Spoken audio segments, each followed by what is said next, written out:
Bismillah. Assalamualaikum warahmatullahi wabarakatuh.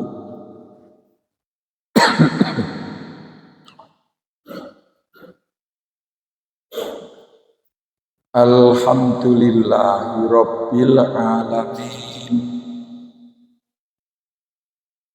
Alladzi amarona bil iman wal islam. Asyhadu an la ilaha illallah wahdahu la syarikalah wa asyhadu anna Muhammadan abduhu wa rasuluh la nabiyya ba'dah. Allahumma sholli ala Muhammad wa ala ali Muhammad walhamdulillahi rabbil alamin. Ayyuhal hadirun wal hadirat, qala Allah ta'ala fil Qur'anil Karim, a'udzu billahi minasyaitonir rajim. Ya ayyuhan nasu ittaqu rabbakumul ladzi khalaqakum min nafsin wahidah wa khalaqa minha zawjaha wa bassa minhuma rijalan katsiran wa nisaa wattaqullaha alladzi tasaaluna bihi wal arham innallaha kana 'alaikum raqiba. Shadaqallahul azim. Jamaah sholat subuh, bapak-bapak, ibu-ibu yang dirahmati oleh Allah, syukur alhamdulillah pagi hari ini dengan nikmat rahmat hidayah Allah kita bisa hadir di Masjid Al-Mu'minin untuk menjalankan perintah-perintah Allah. Sholat subuh dilanjutkan dengan tolabul ilmi, mencari ilmu yang tidak lain guna daripada ilmu adalah untuk bekal kehidupan.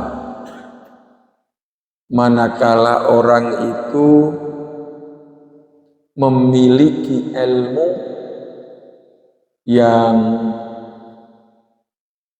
dihiasi dengan iman, akan dapat menyelamatkan dirinya baik dunia maupun akhiratnya.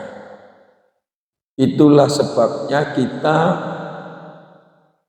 mencari ilmu, diwajibkan oleh Allah dan Rasul-Nya. Yang ketiga, bapak-bapak, ibu-ibu yang saya hormati, kajian pagi ini akan saya sampaikan tentang amanat Allah. Kalau kajian ini mengulang, mudah-mudahan panjenengan bertambah faham, bertambah kuat keilmuannya. Amanat Allah kepada manusia adalah amanat khalifatan fil ardi, sebagai pemimpin di bumi. Bumi yang seluas ini dan langit yang lapis 7 itu oleh Allah diserahkan kepada manusia, supaya manusia yang mengelola, supaya manusia yang merawat, melestarikan kehidupan dan tidak boleh salah sedikit pun. Kalau salah merawat, mengelola, memanage kehidupan di alam ini, akan terjadi kerusakan, kecelakaan yang fatal. Contoh di Aceh dan di tempat-tempat lain, mungkin tidak hanya di Indonesia, yang terjadi kerusakan alam disebabkan dari tangan-tangan manusia. Nabi Adam jauh-jauh sebelumnya sudah dipesan oleh Allah, Adam setelah diampuni dosa-dosanya Nabi Adam, fataba alaihi innahu wattawwabur rahim. Taubatnya Nabi Adam diterima oleh Allah atas zalimnya ketika berada di surga, karena dijerumuskan oleh iblis, sehingga tidak hanya Adam, anak cucunya sampai sekarang dijerumuskan oleh iblis. Summala atiyannahum min baini aidihim wa min khalfihim wa an aimanihim.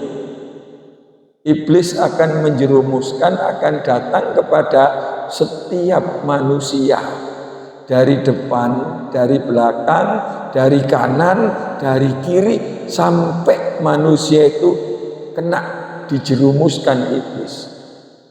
Inilah jadinya warna-warni kehidupan di dunia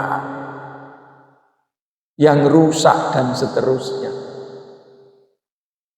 Amanat itu, pesan Allah itu dalam surat Al-Baqarah ayat 30 pernah saya sampaikan di sini insya Allah. Wa idz qala rabbuka, dan ingatlah ketika Tuhanmu Allah berfirman lil malaikati, kepada para malaikat.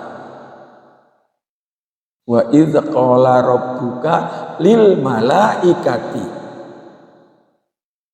inni, kata Allah, ja'ilun fil ardi khalifah. Malaikat, aku akan menjadikan pemimpin bumi, makhluk baru. Saat itu sudah ada makhluk malaikat dan bangsa jin yang jahat, lalu disebut syaitan atau iblis. Aku akan menciptakan makhluk yang namanya manusia.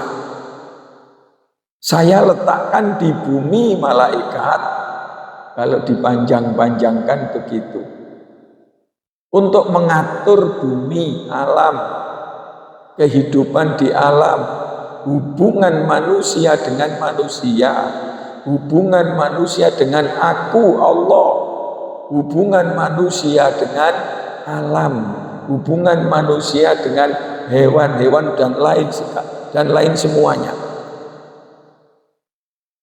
Saya serahkan kepada manusia untuk mengaturnya. Itu tafsirnya Imam Ibnu Katsir mengatakan seperti itu. Malaikat menjawab, ataj'alu fiha, apakah engkau akan menjadikan pemimpin, perawat, pengatur di bumi? Malaikat mengatakan kepada Allah, mayyufsidu fiha wa yasfikud dima'ah. Mayyufsidu fasad, kerusakan. Ya Allah, manusia itu nanti akan berbuat kerusakan.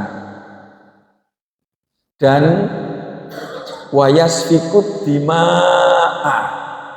Dima itu dam, darah.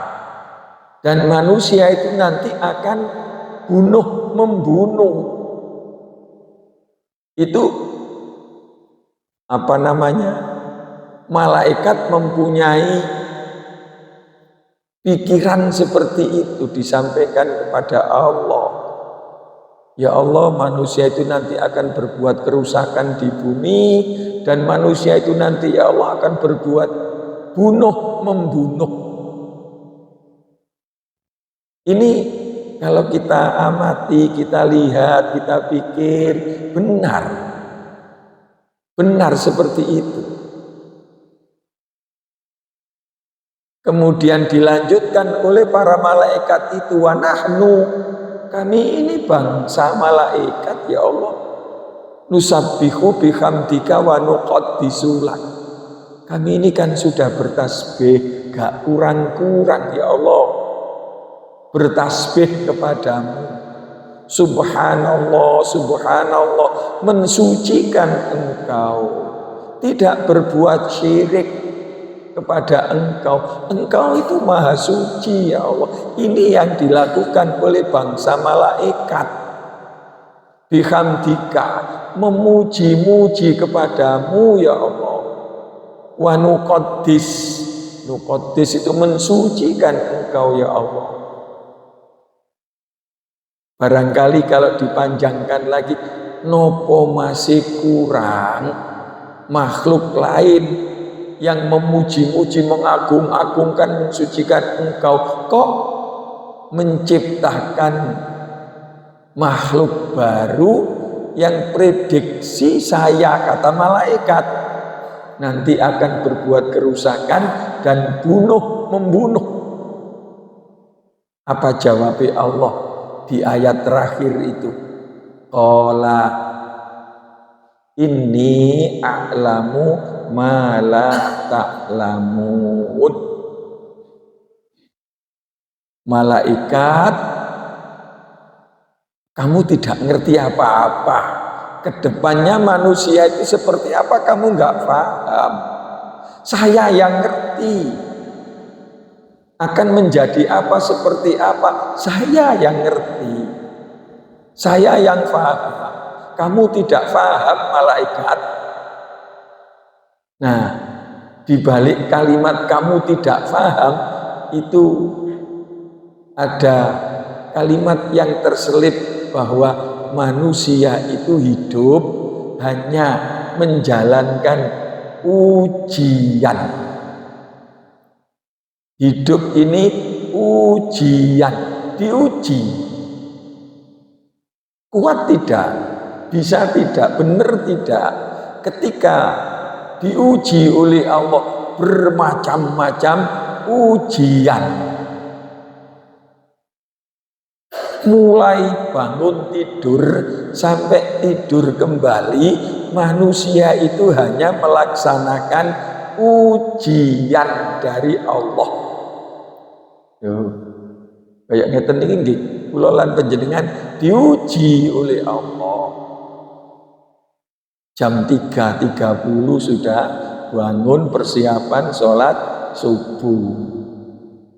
Subuh ini nopo malih tambah bengi, mundur nopo maju, maju.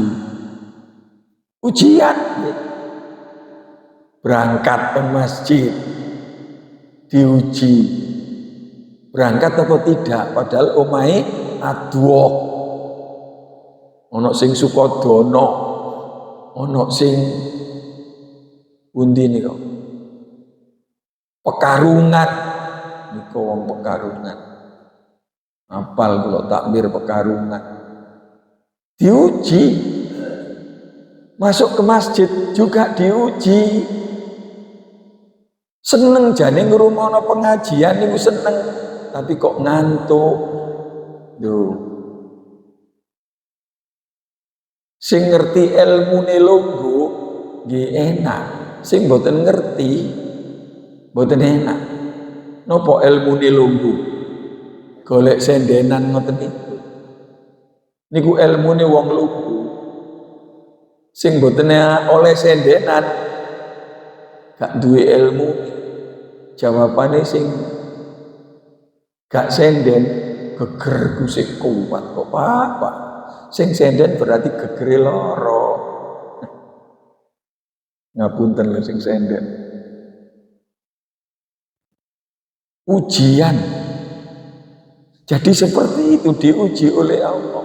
24 jam sehari semalam. Kali umur kita selalu dihadapkan ujian. Diuji, kuat enggak, bisa enggak menyelesaikan. Dan ini diuji oleh Allah. Saya yang paling ngerti malaikat kedepannya manusia itu seperti apa. Kamu enggak paham, kamu enggak ngerti. Nggih pun sendika dawuh Gusti. Sendika dawuh sami'na wa ata'na. Saya mendengarkan firman-firman-Mu, instruksimu, suruhanmu, wa ata'na, dan saya laksanakan. Saya siap melaksanakan. Jawabnya malaikat seperti itu. Sami'na wa ata'na. Sudah jadi manusia. Nabi Adam. Belum banyak manusia sudah terjadi pembunuhan. Qabil membunuh adiknya yang bernama Habil. Karena Habil diperintah oleh orang tuanya dari Allah itu disuruh menikahi saudara kembarnya Qabil. Qabil menikah saudara kembarnya Habil. Saudara kembarnya Qabil bernama Iklimah. Saudara kembarnya Habil bernama Labuda. Dinikah silang ini. Ditolak oleh Qabil. Dalam Al-Quran disebutkan la aqtulannaka, saya bunuh kamu. Kalau kamu menikahi saudara kandung saya bunuh kamu. Dibunuh. Baru ada beberapa manusia sudah terjadi pembunuhan, apalagi sekarang. Berapa juta manusia yang dibunuh atas manusia. Salah opo gak salah dibunuh. Luar biasa pembunuhan sekarang. Pembunuhan lokal apa pembunuhan perang. Palestina itu dibunuh sudah berapa ribu orang oleh Israel, Rusia. Juga demikian gak selesai-selesai. Belum berita-berita di Indonesia pembunuhan, ditemukan mayat di semak-semak, di sawah. Benar malaikat itu. Tapi namanya Allah itu penguasa alam semesta. Kedepannya saya yang tahu. Saya akan membuat ujian. Kita diuji oleh Allah. Dijadikan oleh Allah sebagai khalifah, pemimpin. Lebih luas lagi, pemimpin dalam ayat itu tidak hanya sekedar memimpin, tetapi melestarikan alam, merawat alam, merawat, melestarikan, melindungi dan sebagainya, termasuk kehidupan. Termasuk kehidupan ini. Kita menjadi khalifah. Lalu dibekali apa untuk menjadi pemimpin ini? Supaya alam ini baik. Supaya alam ini tentram, damai. Gak terjadi keributan, kerusakan. Modal apa digunakan untuk memimpin?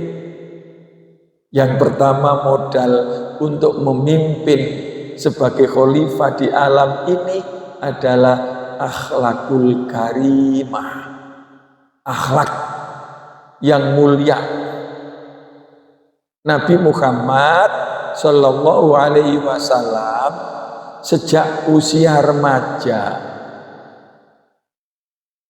diberi julukan oleh masyarakat Al-Amin, orang yang dapat dipercaya, gak pernah berbuat salah, dosa, keliru. Itu Muhammad waktu remaja dipersiapkan oleh Allah, inilah calon pemimpin khalifah fil ardi yang patut ditauladani untuk menjadi khalifah fil ardi. Masyarakat yang memberi julukan Al-Amin, orang yang dapat dipercaya. Sampai-sampai saudara, Hajar Aswad itu pernah jatuh karena tertimpa banjir besar. Orang kafir Quraisy tidak berani meletakkan kembali, takut salah, takut dikutuk. Bahasanya orang kelenik kan, dikutuk. Takut dikutuk oleh dewa-dewa sekitar Ka'bah. Itu ada 360 patung. Patung yang paling terkenal adalah Lata, Manat, Uzza, Hubal. Paling terkenal nama patung itu. Mereka kalau mau bepergian, berdagang, itu meletakkan anak panah di dalam bumbung. Ditulisi ujung anak panah itu Yaman, Mesir, Madinah. Dikopiok, ditarik satu. Kalau yang keluar ini Mesir, berarti berdagangnya harus ke Mesir. Di sana nanti rezekimu. Kepercayaan mereka. Di depan patung-patung itu. Nah, begitu kegiatan mereka. Kemudian Nabi Muhammad Shallallahu Alaihi Wasallam meletakkan Hajar Aswad karena dicari oleh masyarakat, cari orang yang tidak pernah punya dosa. Siapa yo? Muhammad Al-Amin. Lalu Nabi Muhammad yang nempelkan kembali, dibantu oleh masyarakat. Luar biasa. Al-Amin. Kemudian peristiwa berikutnya, ketika Nabi Muhammad itu, kalau sejarahnya umur 6 tahun, 6 bulan dulu ditinggal mati, ditinggal wafat oleh bapaknya. Sinten bapaknya?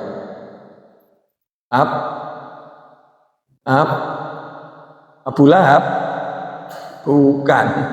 Abdullah, Muhammad bin Abdullah. Bapaknya meninggal. Abdullah meninggal ketika Nabi usia 6 bulan dalam kandungan.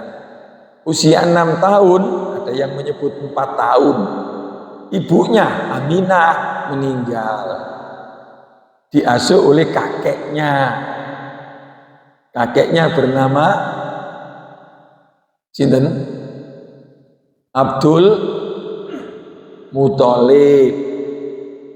Setelah kakeknya meninggal, diasuh oleh pamannya, adik bapak Nabi. Namanya pokoknya Tolib kabeh Tolib. Abu Thalib sampai umur 25 tahun diajari mengembala kambing. Diajari nyambut gawe mengembala kambing titipan orang. Di samping punya kambing sendiri, orang lain menitipkan supaya dikembalakan oleh Abu Thalib yang dibantu oleh Muhammad ini. Ketika umur 25 tahun beliau belajar berdagang pada Khadijah. Khadijah itu juragan kaya, janda juragan kaya raya.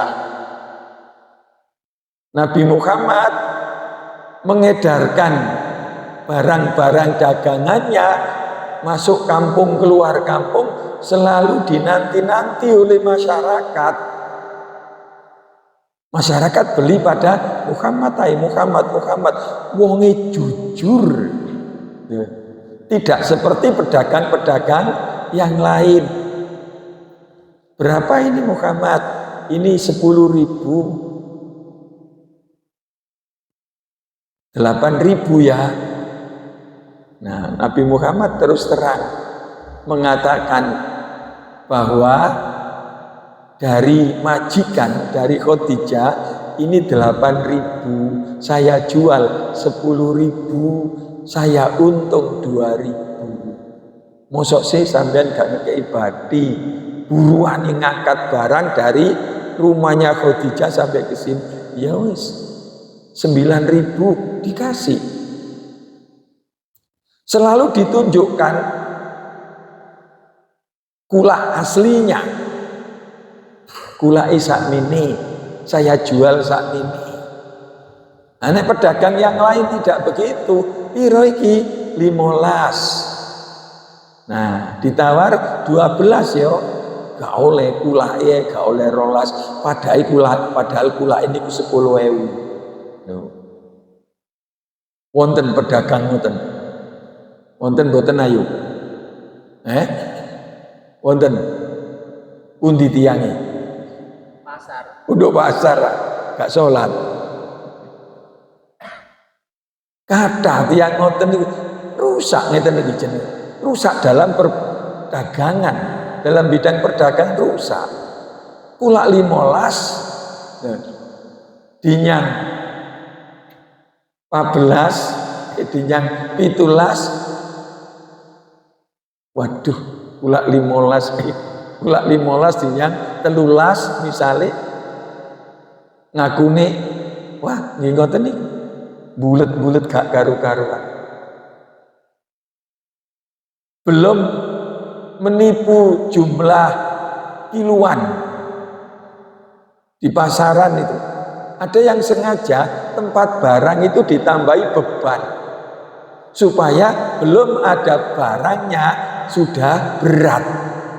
Tidak tahu berapa gram kali sekian kilo. Wah, rusak. Perdagangan rusak. Dalam segi apa saja orang itu berbuat kerusakan di sana.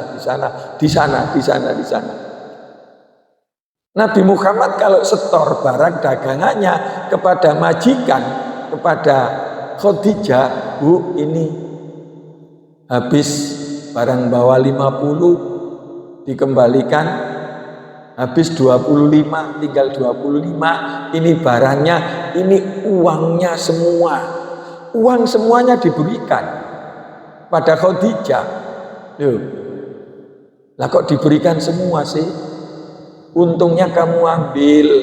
Nah, kalau ada ijab kabul baru saya ambil. Nunggu ijab kabul. Perdagangan itu ada ijab kabulnya menurut fikih. Saya beli ya, ya saya yang menjual. Udah halal, halalan thayyibah. Muhammad juga demikian. Ini Bu tinggal 25, ini uangnya semuanya penjenengan hitung. Loh, berarti ini gowo. Nah baru ada ijab kabul baru diambil badine. Itulah sebabnya Siti Khadijah merasa ya opo gitu loh, mendengar melihat al-aminnya Nabi Muhammad, selalu membicarakan Muhammad hebat, Muhammad itu hebat akhlaknya.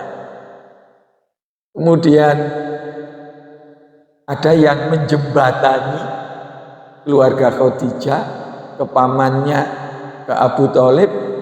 Ya apa nek Muhammad karo Khadijah ini dinikahkan atau dikawinkan.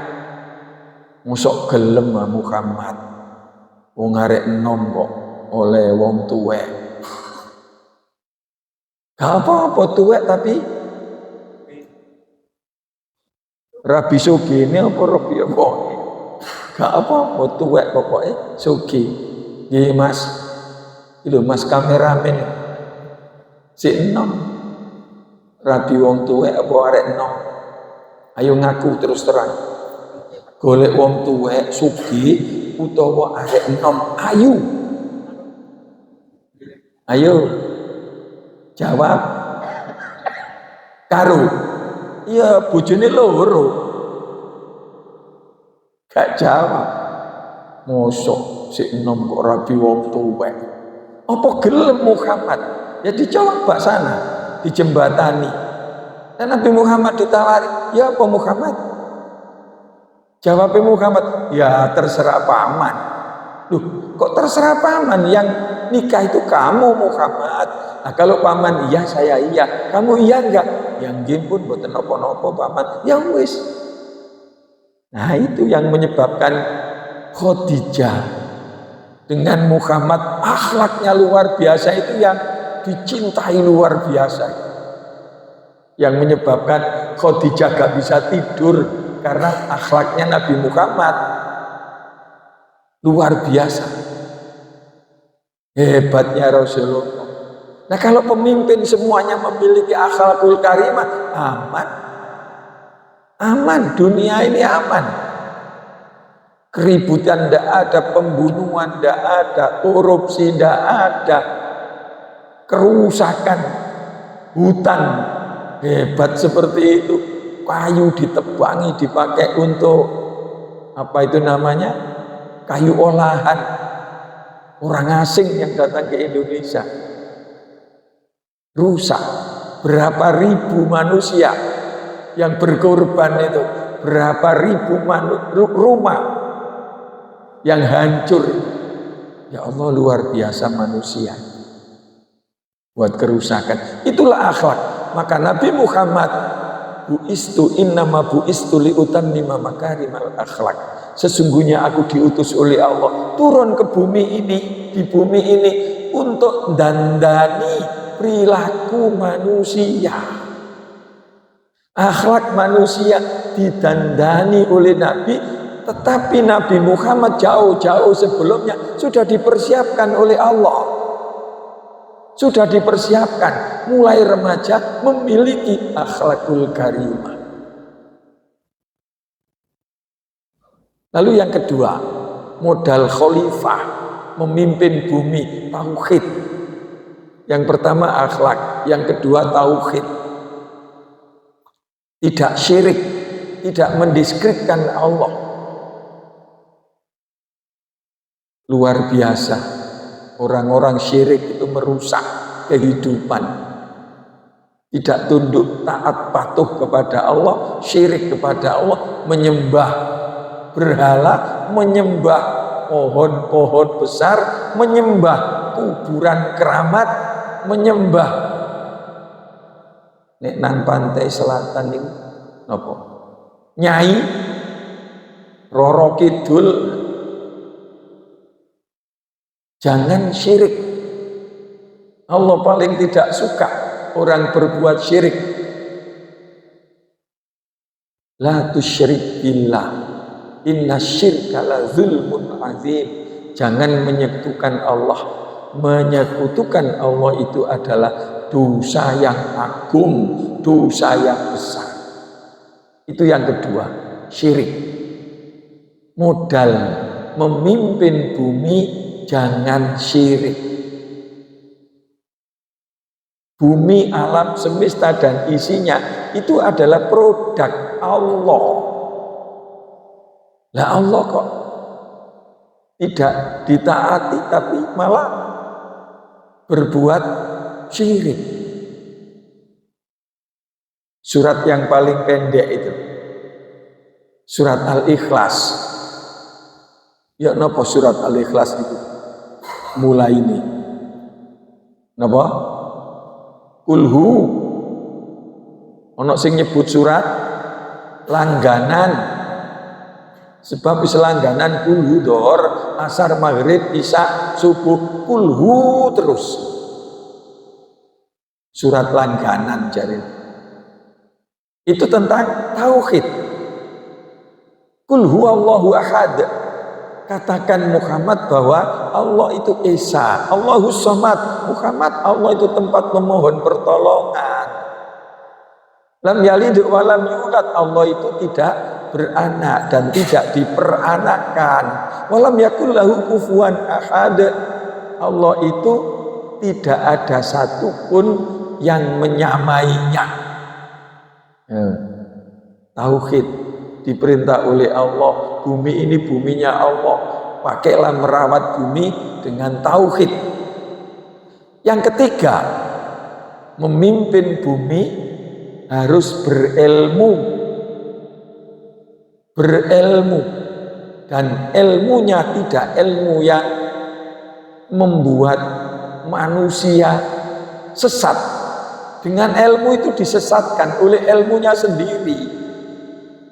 Banyak orang yang punya ilmu, tapi ilmunya justru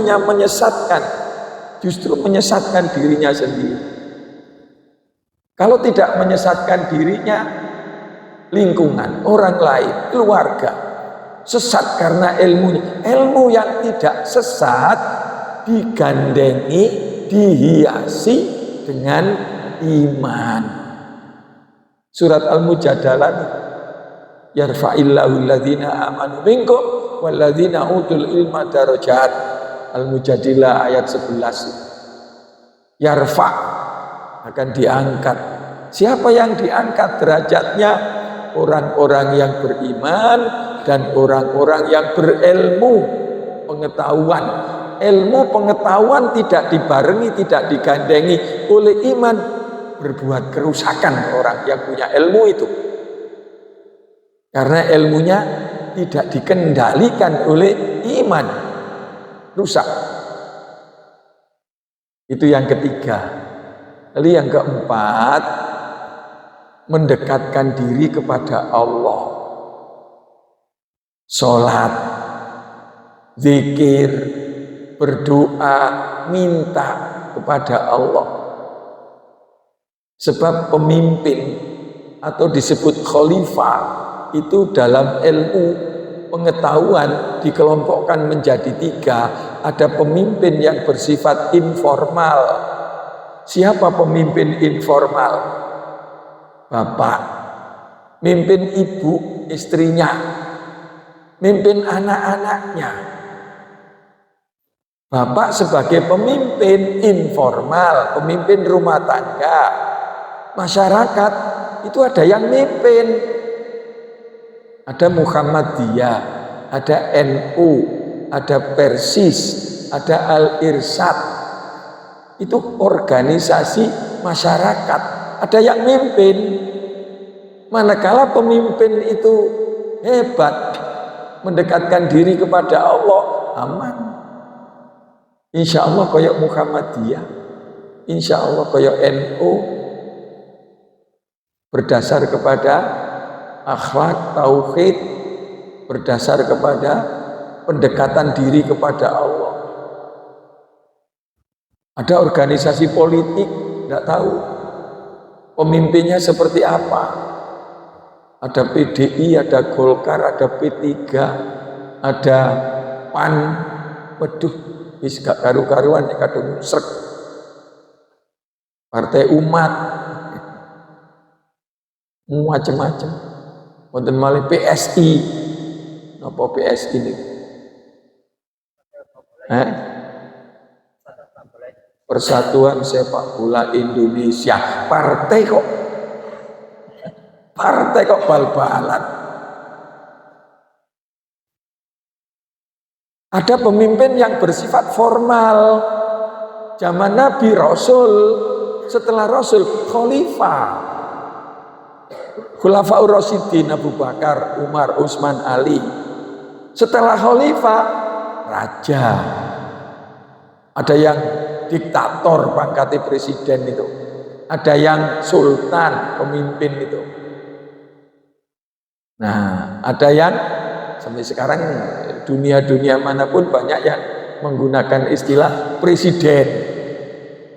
Ini khalifah. Jadi ada yang bersifat informal, ada yang bersifat non formal, ada yang bersifat formal. Manakala para khalifah itu mendekatkan diri kepada Allah, akan dicintai oleh Allah. Tidak akan berbuat Zoharul fasadu fil barri wal bahri bima kasabat aidin nas. Zoharo jelas, nyata, fasad kerusakan. Zoharul fasadu jelas kerusakan di sana, di sana, di sana, di sana, di sana. Fil barri wal bahri, di daratan dan di lautan. Bima kasabat aidin nas, disebabkan dari tangan-tangan manusia. Loh, manusia yang mana? Gak semua manusia. Manusia khalifah fil ardi yang mana yang berbuat kerusakan? Manusia yang tidak berakhlak. Khalifah yang tidak berakhlak. Khalifah yang tidak. Yang kedua tauhid. Yang ketiga khalifah yang tidak berilmu, yang digandengi dengan iman. Khalifah yang tidak pernah mendekatkan diri kepada yang menciptakan alam, yaitu Allah. Alam ini milik Allah.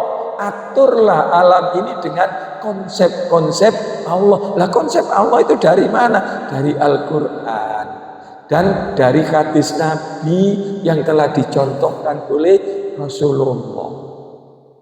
Itu kalau ingin dunia aman, tentram, damai, diserahkan kepada manusia berpangkat khalifah ini. Mekaten amanat dari Allah yang berupa khalifah fil ardi. Mudah-mudahan apa yang saya sampaikan termasuk menjadikan bekal ilmu kepada kita semuanya. Amin. Ada yang bertanya?